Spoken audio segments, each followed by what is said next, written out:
Well, I work the gate crew and I also saddle horses, which involves putting the jockey's tack, which is a little different from your morning tack, over in the paddock. We put it on, undergirth, overgirth, and then we do a head number. And then I also go and work the gate crew, which is where we handle the horses in the gate and try and give them the fairest start that we can. Well, you try and calm yourself as much as you can. You know, try and just deep breaths, deep breaths, deep breaths. And if you want to just kind of BS with the guys, be lighthearted about it. Do whatever you can to keep yourself calm, because the horses sense that. You know, the whole ride we're just trying to make jokes, lighthearted, keep ourselves calm, because then once we get them horses and we get in that hole, you know, a lot of stuff can happen. It's very quick too, very quick. You don't got much time. So we're trying to keep ourselves calm, keep our heart rate down, which also helps our horse, you know, calm down and hopefully get them the best break that they can. And then on the way back, it's always just a big sigh of, big relief, because we got through it. Yeah, there's a million different things that you can do. There's a million small tips and tricks, but the biggest things, number one, is you want them square. And by that I just mean you want, the feet as even as you can. You don't want a horse that's kind of standing like this or standing on top of itself. You want it to be square, just like if we're standing square, but with all four. Now that's the first thing. And the second thing is that you want them as much as you can calm. Now they come over pretty hot and ready to race, but that's why you'll see us a lot. We'll kind of take them into our lap and pet them. Good horse, just calm them down, make them as calm as we can. And then generally, we try and communicate. We try and say, we got two back, we got one back, all right, locked up, point, go. So it's kind of a team effort at the same time to ensure that every horse gets the same break. We're not trying to screw one horse, we're trying to make sure that everyone gets a very equal opportunity. Well, I'll tell you that when a wreck does happen, it is so quick, and it starts so quick. It may not end so quick, but it starts so quick that your first initial reaction is always just going to be to grab something, And the more wrecks you've been in, though, the more you can think, and you can start to, kind of peek back and say, hey, is my jock all right? That's number one.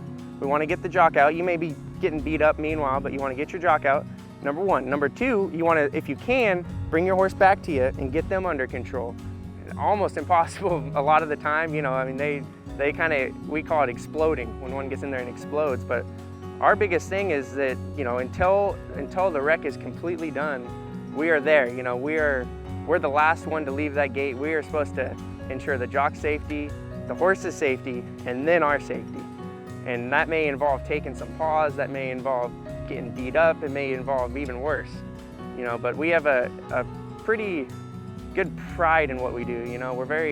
We like our job. It's an adrenaline rush. When something like that happens, it's a huge adrenaline rush, and that, one of the reasons we actually do it. But it's a very prideful thing too, to know that you're helping a jockey and that you're helping a horse, especially in those wrecks. Those are the most exciting times on the gate. So like, for example, today on the third race, we had one that he gets in there and he's we call it being tight. When a horse is tight, it means that you can tell they're not moving much, which is bad. We want them to be kind of loose and relaxed, and they're tight. They're not moving, they're tensed up, every muscle is just tense, and they're just kind of frozen.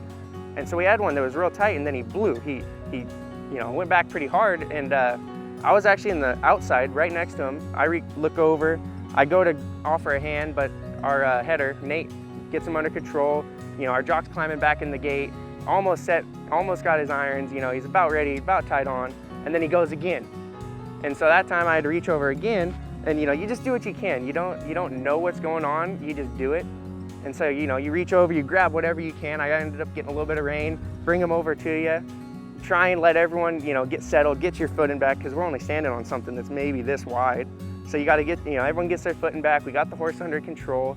Now we wait for the rider. The whole while we're locked up with 7 other horses that are ready to explode at the same time. And so, we do our best. And at that point, when you have a horse that's already gone twice like that, they're so rattled that there's almost nothing you can do to make them completely relax and break good. So we just try and get through it. We do whatever we can. Sometimes you got to grab them near. They don't like that, but sometimes it works. Sometimes you let them loose and it's even better. But that wreck, we were pretty lucky to actually get through it so well. He went twice pretty hard, and both times we were able to bring him back. Jock didn't get hurt, got back on and run the race.